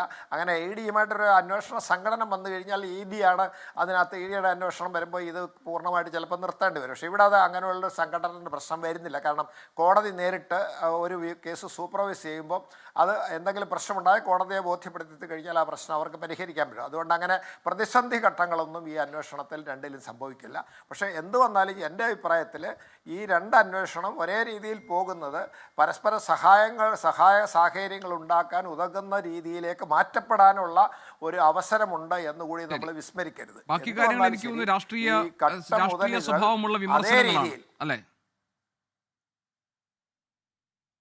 അത് തീർച്ചയായിട്ടും ബാക്കിയൊക്കെ അത് സ്വാഭാവികമാണ്. കാരണം EDയെ സംബന്ധിച്ചിടത്തോളം പല സ്ഥലത്തും അങ്ങനെ രാഷ്ട്രീയമായിട്ട് ദുരുപയോഗം ചെയ്യപ്പെട്ടിട്ടുണ്ട് എന്നും അതുപോലെ തന്നെ സ്റ്റേറ്റ് അന്വേഷണ ഏജൻസിയെ സ്വാധീനിക്കുന്നതൊക്കെ പല കേസുകളുടെ അനുഭവത്തിൽ നിന്ന് നമ്മൾ പോലും അത് വിശ്വസിക്കേണ്ടതായിട്ട് വരുന്നുണ്ട്. അപ്പോൾ രണ്ടാൾക്കും ബാധകമായ രീതിയിലുള്ള സ്വാധീനങ്ങളും ദുരുപയോഗങ്ങളും ഒക്കെ ഇതിനകത്ത് നടക്കില്ല എന്ന് ഞാൻ വിശ്വസിക്കുന്നില്ല. അതുകൊണ്ട് അത് നടത്താൻ സാധ്യതയുള്ളത് കൊണ്ട് അവർ ആശങ്കപ്പെട്ടിട്ട് പരസ്പരം ആരോപണം ഉന്നയിക്കുന്നതാണ്. അതിന് സത്യസന്ധമായ രീതി എങ്ങനെയാണെന്നുള്ളത് നമുക്ക് അനുഭവത്തിൽ നിന്നേ മനസ്സിലാവുള്ളൂ. താൽക്കാലികമായിട്ടത് രാഷ്ട്രീയമായ പകപോക്കലിൻ്റെ ഭാഗമെന്നുള്ള രീതിയിലാണ് ഈ പരസ്പര ആരോപണങ്ങൾ ഉണ്ടാകുന്നത്. മുമ്പത്തെ അനുഭവത്തിൽ നിന്നാണ് അത് സംഭവിക്കുന്നതാണ് എൻ്റെ അഭിപ്രായം. ഞാനൊരു ചെറിയ ഇടവേള എടുക്കാം. ഈ ചർച്ചയിലേക്ക് ഞാൻ തിരികെ എത്താം. ഇടവേളയ്ക്ക് ശേഷം വളരെ പെട്ടെന്ന് ചർച്ചയിലേക്ക് വീണ്ടും ശ്രീ സന്ദീപ് വാര്യർ. ഇപ്പോൾ കോടതി തന്നെ പറഞ്ഞത് 2 പതിറ്റാണ്ട് കാലത്തെ ഈ ദേവസ്വം ഭരണത്തിൻ്റെ മുഴുവൻ കാര്യങ്ങളിലും പരിശോധനകൾ വേണം എന്നാണ്. അങ്ങനെ നോക്കിയാൽ ഇപ്പോൾ അറസ്റ്റിലായവരുടെ മാത്രം കാര്യങ്ങൾ പരിശോധിച്ചുകൊണ്ട് ഇതെല്ലാം ഈ ഭരണപക്ഷത്തിലേക്ക് മാത്രം തിരിച്ചു വെക്കാവുന്ന ഒരു പ്രശ്നമായി മാറുമോ? അതല്ല നേരത്തെ ഇപ്പോൾ ശിവശങ്കറൊക്കെ പറഞ്ഞതുപോലെ ഈ ചിത്രങ്ങളൊക്കെ ഓരോ ചൂണ്ടുപലകകളാണ്, ഇതൊക്കെ പരിശോധനയുടെ റഡാറിൽ വരണം എന്നതിനോട് താങ്കൾ യോജിക്കുമോ? ശബരിമലയുമായി ബന്ധപ്പെട്ട ഈ വിഷയങ്ങളിൽ ബഹുമാനപ്പെട്ട കോടതിക്ക് ഏതുവരെ സംശയമുണ്ടോ, ഏതുവരെ അന്വേഷണം ആവശ്യമുണ്ടെന്ന് തോന്നുന്നു അതുവരെ അന്വേഷണം നടക്കണം. എന്താ തർക്കമുള്ളത്? അവിടെ ഏതെങ്കിലും തരത്തിൽ ഏതെങ്കിലും ക്രമക്കേടുകൾ നടന്നിട്ടുണ്ടെങ്കിൽ അതുമായി ബന്ധപ്പെട്ട് അന്വേഷണം നടത്തുന്നതിൽ ഒരു തരത്തിലുള്ള വൈമനസ്യവും വിരോധവും കോൺഗ്രസ് പ്രകടിപ്പിച്ചിട്ടില്ലല്ലോ, UDF പ്രകടിപ്പിച്ചിട്ടില്ലല്ലോ. അന്വേഷണം നടക്കട്ടെ. ഇവിടെ നമ്മുടെ മുന്നിലുള്ള കാര്യം എന്താ? നമ്മുടെ മുന്നിലുള്ള കാര്യം നിലവിൽ നടക്കുന്ന അന്വേഷണത്തിൽ CPM-ൻ്റെ പ്രധാനപ്പെട്ട നേതാവ് അറസ്റ്റിലായിരിക്കുന്നു, മുൻ MLA അറസ്റ്റിലായിരിക്കുന്നു, ജയിലിൽ കിടക്കുന്നു. CPM-ൻ്റെ നേതാക്കൾ ഒന്നിനു പുറകെ ഒന്നായി ജയിലിൽ പോകുന്നു. മുൻ ദേവസ്വം മന്ത്രി തന്നെ ആരോപണ വിധേയനായിട്ട് നിൽക്കുന്നു. നിലവിലെ ദേവസ്വം പ്രസിഡന്റ് ആരോപണ വിധേയനായിട്ട് നിൽക്കുന്നു. അത്തരം സങ്കീർണമായ സാഹചര്യത്തിലും സർക്കാർ ഇവിടെ അല്ലെങ്കിൽ ഇവിടെ CPM അവരുടെ നേതാക്കളെ ന്യായീകരിക്കുകയും അവരെ ഇപ്പോഴും തള്ളിപ്പറയാൻ തയ്യാറാവാതിരിക്കുകയും ചെയ്യുന്ന സാഹചര്യമാണ്, രാഷ്ട്രീയ സാഹചര്യമാണുള്ളത്. ഇവിടെ ഞങ്ങളാരും അന്വേഷണത്തെ എതിർത്തിട്ടില്ല. പിന്നെ ഇവിടെ ശ്രീ ശിവശങ്കറും അതുപോലെ തന്നെ ശ്രീ S. സലാമും ഒക്കെ പറഞ്ഞ കാര്യങ്ങൾ, S. സലാം ഈ വിഷയങ്ങളിലൊക്കെ സോണിയാഗാന്ധിയുടെ ഫോട്ടോയും മറ്റ് വിഷയങ്ങളും ഒക്കെ ഉയർത്തുന്നത് അത് CPM-ൻ്റെ ഒരു സ്ട്രാറ്റജിയാണ്. ചർച്ചയെ വഴിതെറ്റിച്ച് വിടുക, ഈ ചർച്ചയിൽ ഒരു തരത്തിലുള്ള ലോജിക്കലായിട്ടുള്ള ഒരു കാര്യവും ചോദിക്കാൻ സമയമുണ്ടാക്കാതിരിക്കുക, അതിനൊക്കെ വേണ്ടിയിട്ട് സമയം കഴിക്കാനുള്ള ഒരു ഉപാധി മാത്രമായിട്ട് അവർ കാര്യങ്ങൾ ഉപയോഗിക്കുകയാണ്. ഒരു ചിത്രത്തിൻ്റെ പേരിലാണെങ്കിൽ, അങ്ങനെയാണെങ്കിൽ കടകംപള്ളിയുടെ ചിത്രത്തെക്കുറിച്ച് അവർ കൃത്യമായിട്ട് അഭിപ്രായം പറയണം. കടകംപള്ളി ആ വീട്ടിൽ പോയി നടത്തിയിട്ടുള്ള സന്ദർശനങ്ങൾ, അദ്ദേഹത്തിൻ്റെ അടുപ്പം, ഇതൊക്കെ പരസ്യമായിട്ടുള്ള കാര്യമില്ലേ? കടകംപള്ളി സുരേന്ദ്രൻ തന്നെ പറയുന്നു സോണിയാഗാന്ധിക്ക് ഇതുമായി ബന്ധമില്ല എന്ന് പറയുന്നു. കടകംപള്ളി സുരേന്ദ്രൻ തന്നെ ഇക്കാര്യം പറയുന്നു, സോണിയാഗാന്ധിക്ക് ഇതുമായി ഒരു ബന്ധമില്ല എന്ന് അവരുടെ തന്നെ നേതാവ് പറഞ്ഞു കഴിഞ്ഞു. മറ്റൊന്ന് ശ്രീ ശിവശങ്കർ പറഞ്ഞ കാര്യം. ശിവശങ്കർ എന്താ പറഞ്ഞത്? എനിക്ക് ബഹുമാനിയായിട്ടുള്ള സോണിയാഗാന്ധിയുടെ കൂടെ ചിത്രമെടുക്കാൻ അവസരം കിട്ടിയിട്ടില്ല എന്ന് അദ്ദേഹം പറഞ്ഞു. എനിക്കറിയില്ല, ശ്രീ നരേന്ദ്രമോദി പ്രധാനമന്ത്രിയായതിനു ശേഷം അദ്ദേഹത്തിൻ്റെ വീട്ടിൽ എത്ര തവണ ശിവശങ്കറിനെ വിളിച്ചിട്ടുണ്ടെന്ന് എനിക്കറിയില്ല.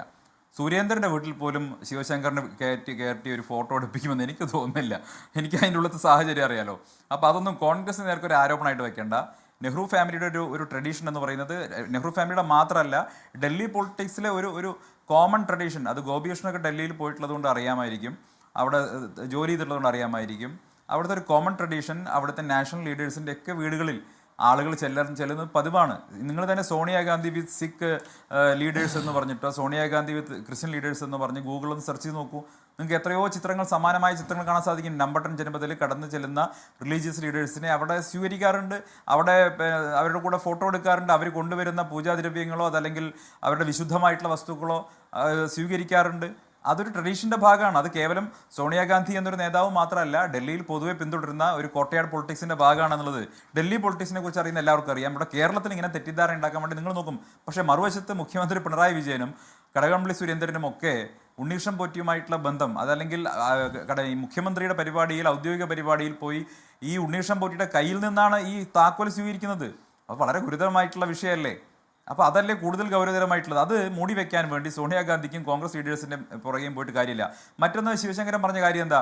ശിവശങ്കരൻ പറഞ്ഞത് ഈ കോൺക്രീറ്റിൻ്റെ കൊടിമരം മാറ്റിയതുമായി ബന്ധപ്പെട്ട് അദ്ദേഹം സംശയം പ്രകടിപ്പിച്ചു. BJPയുടെ പ്രതിനിധി വാസ്തവത്തിൽ ഈ ചർച്ചയിൽ CPM-ന് വേണ്ടിയിട്ട് ബാറ്റ് ചെയ്തുകൊണ്ടിരിക്കുകയാണ്. CPM-ൻ്റെ ആക്ഷേപം എന്തിനാണ് നിങ്ങൾ പറയുന്നത്? എനിക്ക് മനസ്സിലാകുന്നില്ല. ഈ ശബരിമലയിൽ നടന്നിട്ടുള്ള ദേവപ്രശ്നവുമായി ബന്ധപ്പെട്ട് നിങ്ങൾക്ക് ഏതെങ്കിലും തരത്തിൽ സംശയമുണ്ടോ?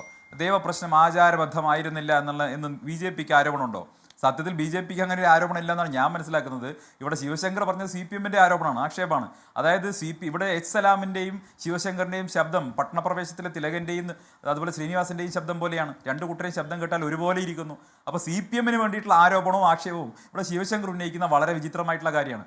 അതായത് ഈ ശബരിമലയിൽ നടന്നിട്ടുള്ള ദേവപ്രശ്നവുമായി ബന്ധപ്പെട്ട് ഏതെങ്കിലും തരത്തിലൊരു ആക്ഷേപം BJPക്ക് ഇല്ലാത്തിടത്തോളം കാലം എങ്ങനെയാണ് ഈ പറയുന്ന കോൺക്രീറ്റ് കൊടിമരം മാറ്റിയത് ശരിയായില്ല എന്നൊരു അഭിപ്രായം ശിവശങ്കറിന് പറയാൻ സാധിക്കുന്നത്?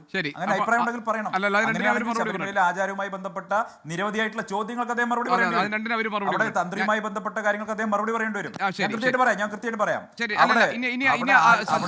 ഞാൻ താങ്കൾ ഈ പറഞ്ഞ രണ്ട് കാര്യങ്ങൾക്കും അവർ രണ്ടുപേരും മറുപടി പറയട്ടെ. ഞാനൊരു ഇടവേള എടുത്ത ശേഷം വരാം. എൻകൗണ്ടർ തുടരുന്നു. ശ്രീ S. സലാം, സമയപരിമിതി ഉള്ളതുകൊണ്ട് താങ്കൾ പറഞ്ഞോളൂ മറുപടി. എനിക്ക് 3 പോയിന്റ് പറയാൻ സമയം തരണം. ഒന്ന്, ഭരണപക്ഷം ഇന്ന് നിയമസഭ ബഹിഷ്കരിച്ചിട്ടില്ല. ചർച്ച ചെയ്യാൻ തയ്യാറാവാത്ത UDF-ന്റെ നിലപാടിനെ തുറന്നു കാണിക്കാൻ, അവരുടെ ഒളിച്ചോട്ടത്തെ തുറന്നു കാണിക്കാൻ ഞങ്ങൾ സ്പീക്കർ സഭാ നടപടി അവസാനിപ്പിച്ച ശേഷം പുറത്തേക്ക് പ്രകടനമായി വന്ന് ജനങ്ങളോട് സംസാരിക്കുകയാണ് ഞങ്ങൾ ചെയ്തൊരു കാര്യം. 2, SIT-യുമായി ബന്ധപ്പെട്ട കോൺഗ്രസിൻ്റെ ആദ്യം തൊട്ട് നിലപാടിങ്ങനെ മാറിക്കൊണ്ടേയിരിക്കും. ഇന്നിപ്പോൾ ശ്രീ സതീശൻ്റെ വക്കീൽ കോടതി കൊടുത്ത നിലപാടെന്താണ്? കടകംപള്ളി കൊടുത്ത കേസിന് മേലെ 106 ദിവസമായി അദ്ദേഹം ആക്ഷേപം ഉന്നയിച്ചിട്ട് കേസ് കൊടുത്തു. അദ്ദേഹം എപ്പോഴും പറഞ്ഞുകൊണ്ടേയിരുന്നു, മീഡിയയോട് പറഞ്ഞുകൊണ്ടിരുന്ന കാര്യം കോടതി തെളിവെടുക്കും. ഇന്നിപ്പോൾ പറഞ്ഞെന്താണ്?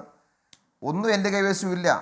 സ്വർണ്ണപ്പാളി മറച്ചു വിറ്റത് കടകംപള്ളിക്ക് അറിയാമെന്നോ അദ്ദേഹത്തെ ഏതെങ്കിലും തരത്തിൽ പങ്കുണ്ടെന്നോ ഒന്നും ഞാൻ ഉദ്ദേശിച്ചിട്ടേ ഇല്ല എന്നാണ് ഇന്ന് കോടതി സതീശൻ പറഞ്ഞിരിക്കുന്ന കാര്യം.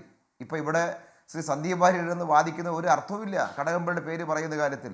എന്തേ അദ്ദേഹം പറഞ്ഞ പോലെ ശ്രീ വി ഡി സതീശൻ എന്തുകൊണ്ട് കോടതിയിൽ ആ തെളിവ് ഹാജരാക്കിയില്ല?